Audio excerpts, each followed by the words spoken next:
இதுவும் ஒரு முக்கியமான செய்தி அல்லது சுவாரஸ்யமான தகவல் அப்படின்னு சொல்லலாம். ஒரு வருஷத்துல கிட்டத்தட்ட 7,65,00,000 ரூபா லொட்டரி டிக்கெட்டுகளால விழுந்த பணத்த வெற்றியாளர்கள் பெற்றுக்கொள்ளல அப்படின்ற ஒரு தகவல் வெளியாகியிருக்கு. இது எப்படி அப்படின்னு தேடி ஒரு ஆளுக்கு நடந்ததா? இல்ல 2 பேர் டிக்கெட்டா அப்படின்னு தேடி பார்க்கும்போது இல்ல.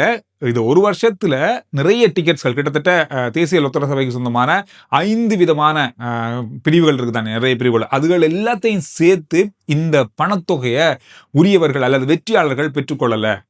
இது வந்து கிட்டத்தட்ட பெரிய ஒரு தொகையாக பார்க்கப்படுது. 7,65,00,000 கிட்டத்தட்ட அப்படின்னு சொல்றாங்க. இந்த தொகையை இவங்க ஏன் பெற்றுக்கொள்ளல அப்படின்ற மிகப்பெரிய ஒரு கேள்வி இப்ப வந்திருக்கு. இந்த தொகைகளை வந்து உங்களுக்கே தெரியும், டிக்கெட்ல நாங்க வின் பண்ணோம்னா அது 20,000 தானே, 40,000 தானே, 6 மாத காலத்துக்குள்ள அதை பெற்றுக்கொள்ளணும்.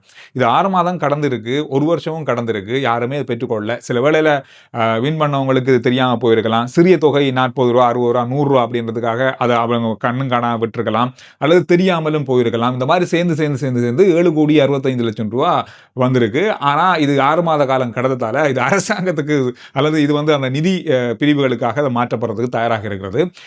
இனிமேலாவது டிக்கெட் எடுத்தீங்கன்னா அதில் 20 ரூபா விழுந்திருக்கா, 40 ரூபா விழுந்திருக்கா, 100 ரூபா விழுந்திருக்கா அப்படின்றத பார்த்து உடனே அதை வாங்கிக் கொள்ளுங்க.